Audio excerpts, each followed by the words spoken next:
Week 12 was a climactic one in the AFC East as the Miami Dolphins met the beleaguered Cleveland Browns and the New England Patriots faced the suddenly stubborn Baltimore Colts. At Cleveland's Municipal Stadium, the Dolphins faced a Browns team that appeared one game from extinction in their division. So head coach Don Shula realized that his Dolphins' share of the Eastern lead was in dire jeopardy. While Shula's team relies almost solely on defense to propel them to victory, Cleveland head coach Sam Ratigliano placed his playoff chips in the hands of quarterback Brian Sipe, number 17, and an explosive late-blooming offense. Back up in the Northeast, the New England Patriots still haven't decided the personality of their team. Are they the team that blow out the opposition by almost 40 points? Or are they the team that lost to Green Bay and was humbled badly by the Broncos? Today, this question will be answered against the Baltimore Colts.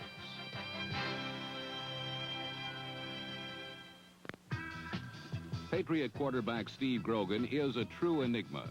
He is as apt to throw 6 touchdowns as he is 6 interceptions.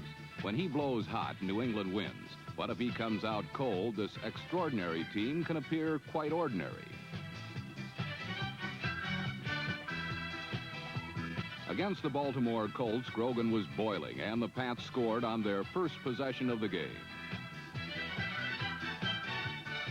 Stanley Morgan's touchdown capped an 85-yard, 9-play drive as New England threatened to turn the game into an early rout. The Colts, under quarterback Greg Landry, launched a pretty drive of their own, featuring a balanced attack of running and passing.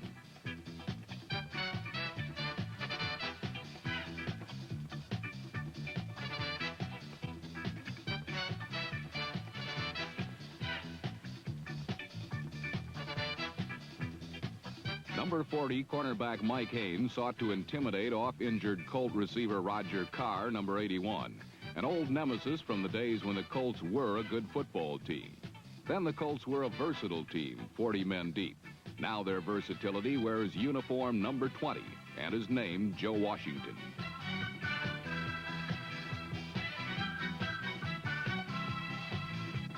Although Washington's circumnavigation of Foxborough ended in failure, he set up Baltimore's first touchdown on this quick trap play.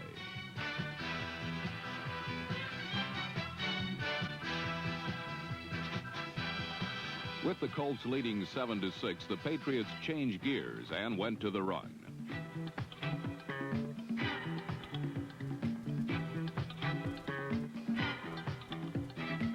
Employing number 23 Horace Ivory and number 44 Don Calhoun, New England marched 67 yards to a touchdown, the second time they had the ball.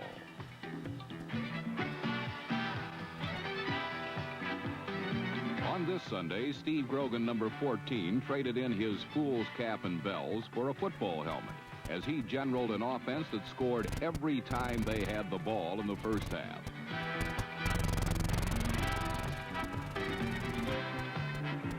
A 44-yard reception by the practically perfect tight end Russ Francis was the springboard for New England's third touchdown in 3 tries. The Colts defense was bleeding yardage badly, and a variety of Patriot runners ran through the wounds.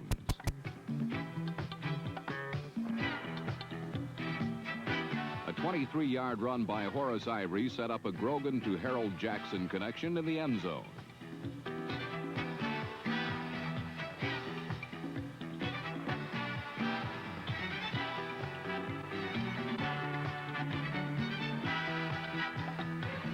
Jackson's touchdown built the Patriot advantage to 20-7. And when Landry tried to pass Baltimore back into the game in a hurry, the results were almost disastrous.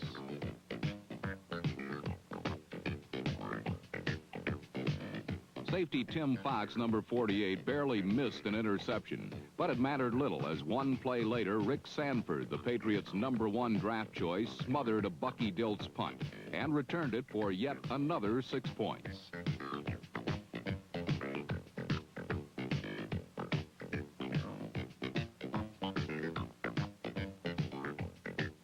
Sanford's touchdown made the score 27-7 in favor of New England.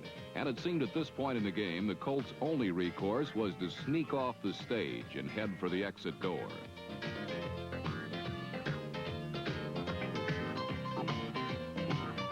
Trailing by 20 points, the Colts fought on gamely, but one disaster followed on the heels of another.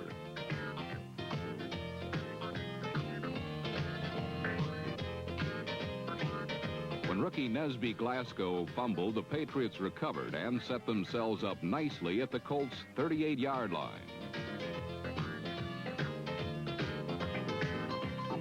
However, Glasgow, number 25, seemed to redeem his error when he intercepted a Grogan pass on the next play.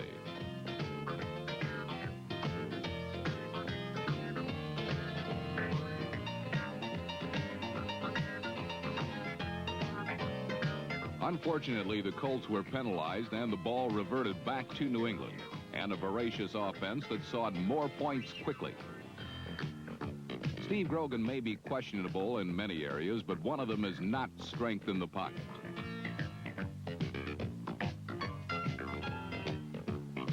His tour de force appeared to put another touchdown on the board to Russ Francis, but under the new rules to protect quarterbacks, Grogan got a sack, not 6 points. A field goal enlarged the lead to 30-7, and on the ensuing kickoff, the bumbling Baltimore Colts butchered things up again. Ben Gary's fumble was recovered by the Patriots and converted into another 3 points as the slaughter reached 33-7 at the half.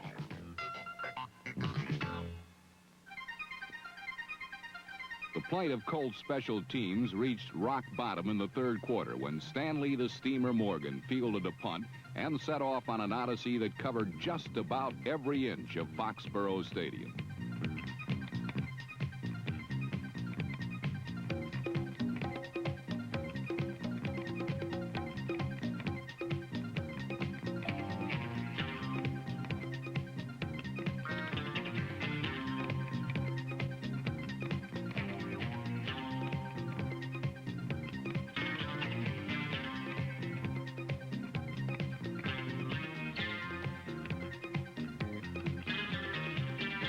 Morgan's 80-yard touchdown is worth reviewing for two reasons: the majesty of the run itself and the startling fact that even though Morgan traveled such a circuitous route, he made the trip virtually untouched by a member of the Baltimore Colts.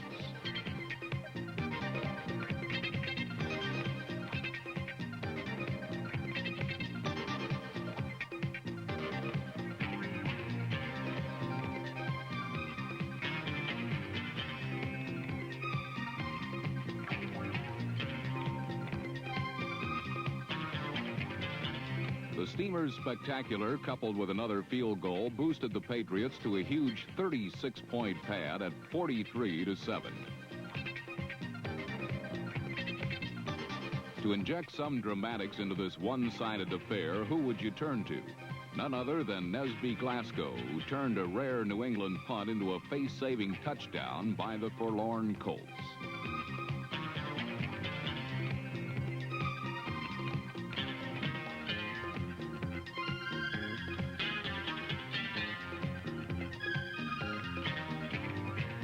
Glasgow's 75-yard score helped narrow the final margin to a not-so-respectable 50-21. Now, if New England got some help from the Cleveland Browns in their game with Miami, the Patriots would assume command in the AFC East.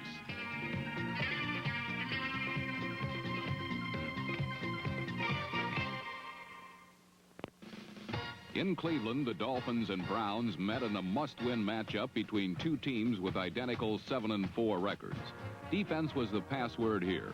Cleveland's porous defense, which has given up points nearly as rapidly as the Browns' explosive offense could score them. Sam Rutigliano's Browns admittedly go for the big play. And interestingly enough, their opponent Miami has permitted merely one solitary passing bomb all season long. They rank as the best defense in the entire NFL. Sure enough, for most of the first quarter, Cleveland quarterback Brian Sipes searched in vain for an opening in the Dolphins' new name defense, but found none. What was surprising was the Browns' defense was dishing out the same as Del Williams and Gary Davis pounded at the Browns' bottom-ranked ground defense and got nowhere. The stats on the Browns' defensive platoon are misleading, however. They have been susceptible to the big play all year, but have made several themselves. No team with a record as fine as the Browns can do it on offense alone. Then, too, Cleveland was playing without its standout defensive lineman, tackle Jerry Shirk, who before being injured was on his way to his best season ever. Veterans like Lyle Alzado and Jack Gregory, number 81, must take up the slack down the home stretch. Offensively, things begin with Brian Sipe, number 17. Sipe, who was a lowly 13th round draft choice despite leading the entire nation in passing at San Diego State, has this year blossomed into one of the league's premier passing quarterbacks. A measure of his aptitude is the fact that the Browns' attack has gained over 300 yards in every game they have played this year. Throughout period one, however, Sipe and company were moving the ball well, but couldn't get on the scoreboard. Twice they moved deep into Dolphin territory, but came up empty.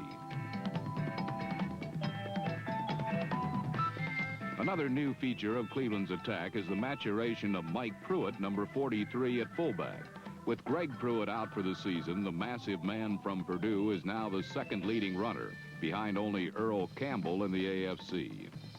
With time running down in period one, it was Mike Pruitt on a delay for 24 yards to the Dolphin 5 that set up the first touchdown on this balmy 60-degree afternoon. Miami soon followed with a field goal, but that was all the scoring for the first half, as both teams squandered opportunities on offense. Don Cockroft, usually one of the league's most accurate field goal kickers, had one attempt blocked by the Miami special teams.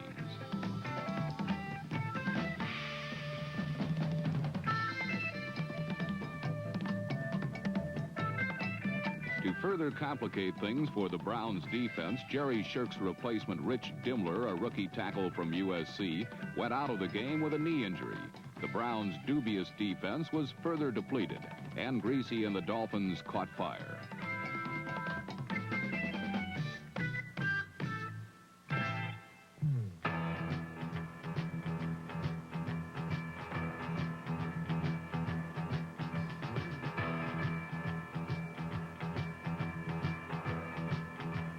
Beleaguered Miami quarterback, who's had his most inconsistent season of 13 in the NFL, drove his team downfield on passes to Nat Moore and Bruce Hardy, number 84.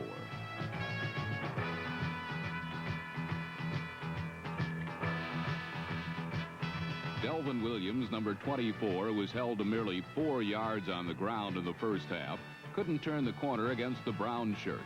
So Greasy resumed his air attack, throwing to Moore again for 17 yards.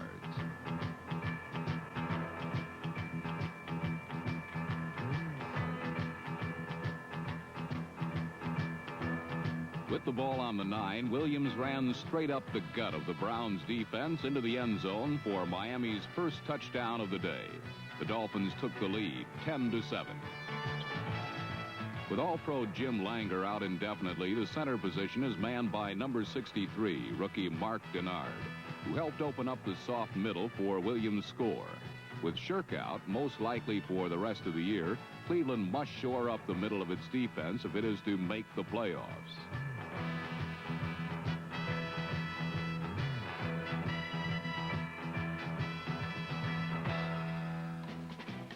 For the rest of the third quarter, however, the Browns' defense dominated the Dolphins, as Miami never did get out from the shadow of its own end zone.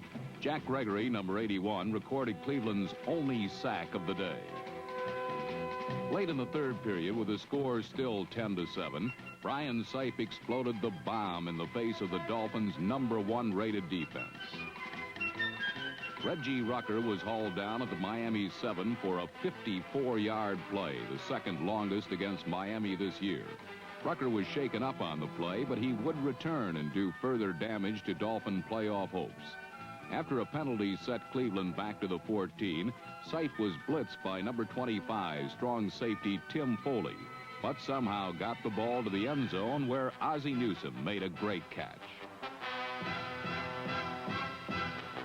2 big plays, the trademark of this Cleveland attack, had put the Browns ahead of the Dolphins 14-10. And the huge crowd of over 80,000 Browns followers roared their appreciation.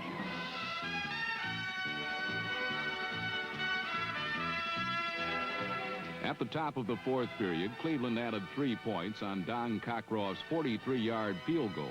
But on the next series, it was the Dolphins' turn to detonate the bomb.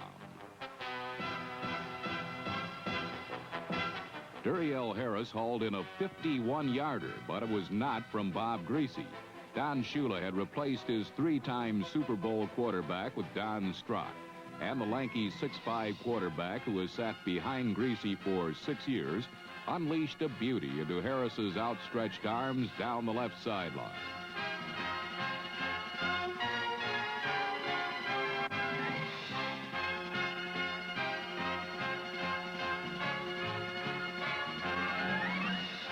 Several plays later, Strock faked perfectly to Larry Zonka, then lofted a pass into the arms of Bruce Hardy for 6 points.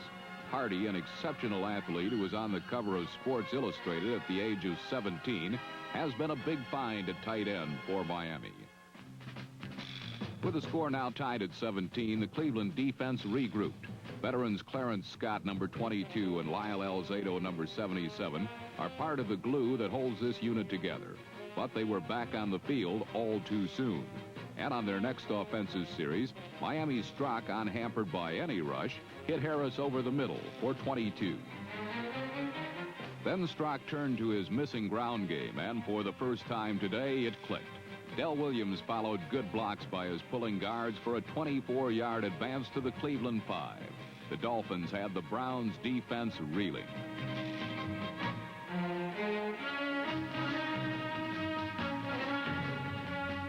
Two plays later from the 3, Strock found Williams over the middle, and the Dolphins went ahead in this crucial game 24-17.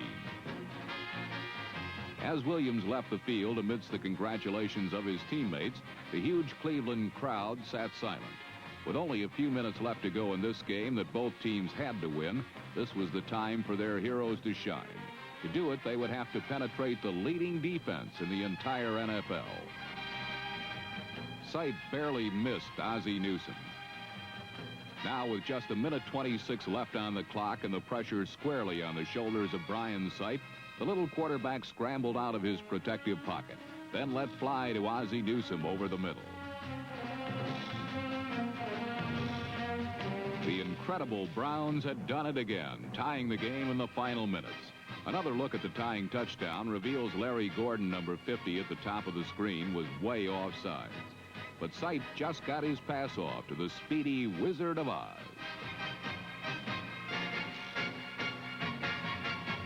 With the stadium rocking with cheers and time running out, Don Strock